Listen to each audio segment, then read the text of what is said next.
तीन देशों की यात्रा के आखिरी चरण में ऑस्ट्रेलिया की यात्रा पूरी करके प्रधानमंत्री नरेंद्र मोदी स्वदेश रवाना हो रहे हैं। सिडनी में आज पीएम मोदी की ऑस्ट्रेलिया के प्रधानमंत्री एंथनी अल्बनीज के साथ बातचीत हुई। इस दौरान पीएम मोदी ने इस साल भारत में होने वाले क्रिकेट वर्ल्ड कप के लिए पीएम अल्बनीज और ऑस्ट्रेलिया के सभी क्रिकेट फैंस को भारत आने का न्योता दिया।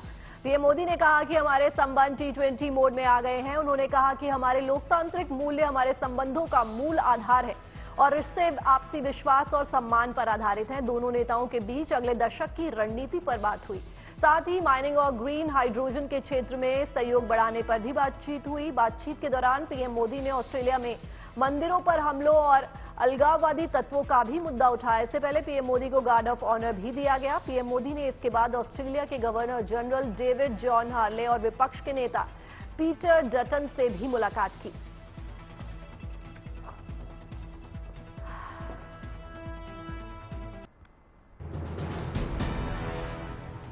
शिमला में राष्ट्रपति निवास की सैर करने के लिए स्थानीय लोगों और सैलानियों की भीड़ उमड़ रही है। शिमला में मशोबरा के नजदीक 173 साल पुराना राष्ट्रपति निवास रविवार से आम जनता के लिए खोल दिया गया। इसे रिट्रीट बिल्डिंग के नाम से भी जाना जाता है। अब तक पिछले 6 दिन में 5000 से ज्यादा लोग इस ऐतिहासिक इमारत का दीदार करने पहुंच चुके हैं। खबर है कि पहले दिन करीब 500 लोगों ने राष्ट्रपति निवास की सैर की।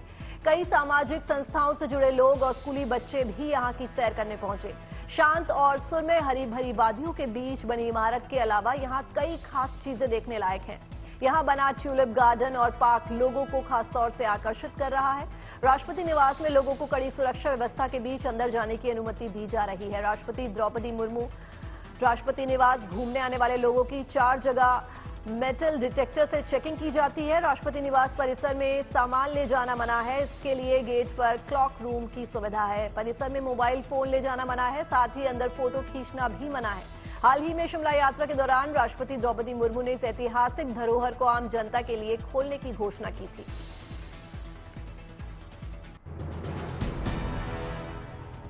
बात चाहे सरहद की सुरक्षा की हो या देश के भीतर आपात स्थितियों से निपटने की, महिलाओं ने हर जगह अपनी मौजूदगी दर्ज कराई है। हिमाचल प्रदेश के क्विक रिएक्शन टीम में भी 11 महिला कमांडोज ने मोर्चा संभाला है, जो किसी भी आपात स्थिति से मुकाबला करने को हरदम तैयार है।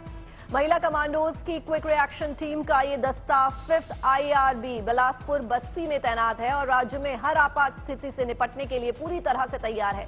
इन्हें ना धूप की परवाह है, ना आराम की फिक्र है। आपात स्थिति कैसी भी हो, चाहे आतंकियों से मुकाबला करना हो या फिर बम धमाके जैसे हालातों से निपटना, चाहे हाईजैक हुई बस से नागरिकों को सुरक्षित निकालना या फिर VIP लोगों की सुरक्षा की जिम्मेदारी, ये कमांडोज हर बड़ा जोखिम उठाने को तैयार रहती हैं। 26/11 के हमले के बाद क्विक रिएक्शन टीम की जरूरत महसूस की गई और हिमाचल प्रदेश में महिला QRT कमांडो का दस्ता 2017 में तैयार हुआ। हिमाचल प्रदेश में साधारण महिला पुलिस की भर्तियों में अव्वल आने वाली महिलाओं को क्विक रिएक्शन टीम का हिस्सा बनाया जाता है।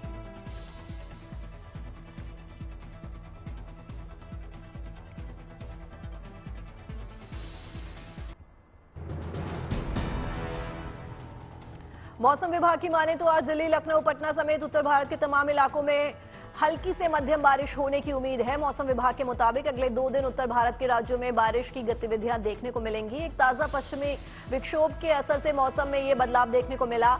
दिल्ली में आज न्यूनतम तापमान 27 डिग्री और अधिकतम तापमान 39 डिग्री दर्ज किया जा सकता है। वहीं दिल्ली में गरज के साथ बारिश की गतिविधियां भी देखने को मिल सकती हैं। मौसम विभाग की माने तो 27 मई तक दिल्ली के इलाकों में बारिश की गतिविधियां जारी रहेंगी।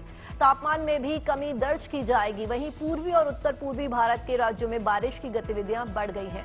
यूपी, बिहार समेत उत्तर भारत के कई राज्यों में मौसम बदलने से गर्मी से राहत मिली है। मौसम विभाग की माने तो बिहार में भी मौसम में बदलाव देखा जाएगा। बिहार में आज से अगले 3 दिन तक बारिश हो सकती है।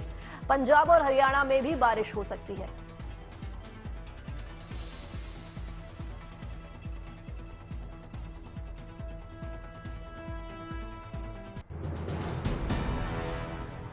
कीचड़ में कमल खिलने की कहावत तो आपने सुनी होगी, लेकिन हम आज आपको दिखा रहे हैं कीचड़ से शानदार कलाकृतियों के निर्माण की कहानी। गुजरात के राजकोट में कीचड़ के इस्तेमाल से कला की नई इबारत लिखी जा रही है।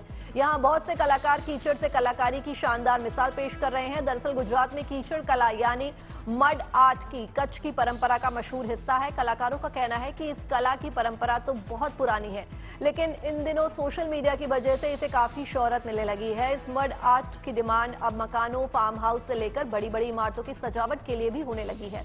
इसके साथ अब मिरर वर्क भी जुड़ गया है और उसकी भी खासी मांग है। मड आर्ट के लिए कच्छ के तालाब की मिट्टी का इस्तेमाल होता है, लिहाजा ये इको फ्रेंडली भी है। हालांकि आजकल सिंथेटिक क्ले का भी इस्तेमाल इसके लिए होने लगा है, जो सही नहीं माना जाता। कच्छ इलाके के घर घर में इसकी परंपरा है और तमाम किस्म की डिजाइन प्रचलित हैं। पीढ़ी दर पीढ़ी इस कला की परंपरा चली आ रही है। इस तरह की पेंटिंग्स बनाने में 1-2 दिन से हफ्ते 10 दिन भी लग जाते हैं। कई कलाकार इसमें नवाचार के प्रयोग भी कर रहे हैं।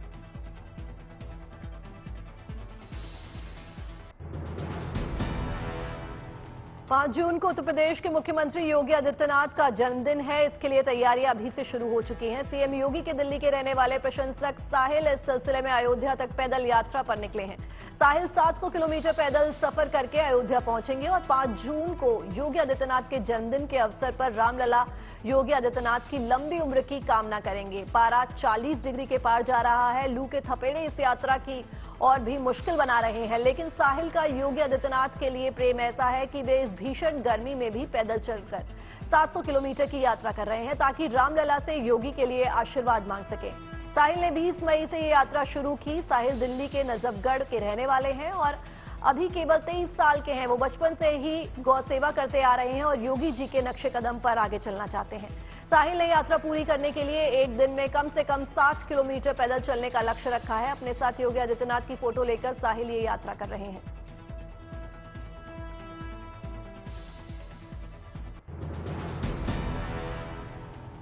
भारतीय नौसेना का जहाज आईएनएसवी तारिणी 7 महीने में 17,000 समुद्री मील की अंतर महाद्वीपीय यात्रा पूरी करने के लिए स्वदेश लौट आया है। खास बात यह है कि इस जहाज पर 6 सदस्यीय क्रू मेंबर में 2 महिला लेफ्टिनेंट कमांडर भी शामिल हैं। गोवा में भारतीय नौसेना जल कौशल प्रशिक्षण केंद्र आईएनएस मांडोवी में इनका जोरदार स्वागत किया गया। इस मौके पर जहाज पर तैनात लेफ्टिनेंट कमांडर दलना के और लेफ्टिनेंट कमांडर रूपा ए की खास सराहना की गई। लेफ्टिनेंट कमांडर दलना और लेफ्टिनेंट कमांडर रूपा आईएनएसवी तारिणी से गोवा से केप टाउन होते हुए रियो डी जेनेरियो गई और वापसी की यात्रा की। तारिणी पोत पर यह यात्रा 188 दिनों से अधिक समय तक चली। 17 नवंबर 2022 को गोवा में तट से तारिणी ने सफर की शुरुआत की थी। केंद्रीय महिला और बाल विकास मंत्री स्मृति ईरानी ने कहा कि तारिणी दल की वीरता की कहानी देश की हर आंगनबाड़ी में सुनाई जाएगी। केंद्रीय मंत्री ने नौसेना के सहयोग से एक कौशल विकास परियोजना का भी ऐलान किया।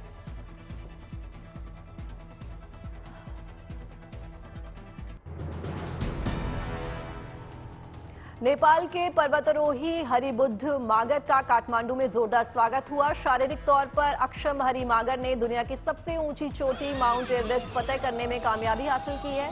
43 साल के इस पर्वतारोही ने शारीरिक लाचारी के बावजूद एवरेस्ट फतह करके रिकॉर्ड कायम कर दिया है। हरि मागर ब्रिटिश सेना में नौकरी कर चुके हैं।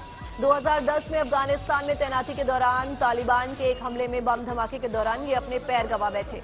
इसके बाद कृत्रिम पैरों के सहारे इन्होंने न केवल चलना शुरू किया, बल्कि 8,848 मीटर से ज्यादा ऊंची पर्वतीय चोटी एवरेस्ट को भी नाप डाला। इस साल 19 मई को इन्होंने एवरेस्ट फतह कर लिया। इसके बाद काठमांडू लौटने पर हरि का भव्य स्वागत हुआ। हालांकि एवरेस्ट पर जाने के लिए इन्होंने कानूनी लड़ाई भी लड़नी पड़ी और नेपाली सुप्रीम कोर्ट के दखल के बाद इन्हें एवरेस्ट तक पर्वतारोहण की इजाजत मिली।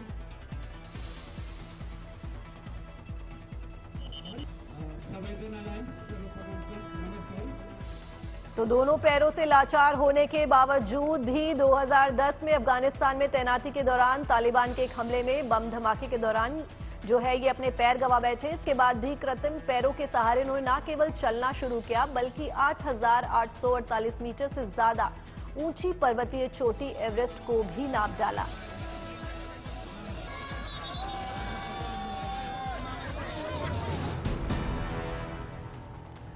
और नेपाल की सैर करने वाले लोगों के लिए खुशखबरी है। नेपाल के ललितपुर जिले में अब HOP on hop off bus service शुरू की गई है। ये आधुनिक बस सेवा सैलानियों को नेपाल में 5 वर्ल्ड हेरिटेज साइट्स की सैर कराएगी। खासतौर से काठमांडू और ललितपुर में यूनेस्को की वर्ल्ड हेरिटेज साइट के दीदार का मौका लोगों को मिलेगा।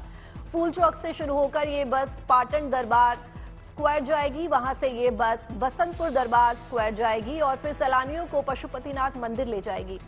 फिर बुद्धनाथ स्तूप और स्वयंभू परिसर की सैर कराएगी। इसके अलावा ये बस लोगों को नारायण हिती म्यूजियम, नेशनल म्यूजियम और तारागांव म्यूजियम भी ले जाएगी। दिल्ली, लंदन और पेरिस जैसे शहरों में पहले से hop on hop off bus service चल रही है। इन बसों के जरिए सैलानियों को एक ही बार टिकट लेकर बस के रूट में पड़ने वाली सभी जगहों पर घूमने का मौका मिलता है। नेपाल में इस बार सर्विस में इलेक्ट्रिक बसों का इस्तेमाल किया जा रहा है, जो पर्यावरण के अनुकूल है। एक बार में 46 लोग इन बसों में सफर कर सकेंगे। तो नेपाल में शुरू हुई है हॉप ऑन हॉप ऑफ बस सेवा। तो इस बार सर्विस में इलेक्ट्रिक बसों का इस्तेमाल किया जाएगा, जो पर्यावरण के लिए बहुत ही अनुकूल और बहुत ही अच्छा है।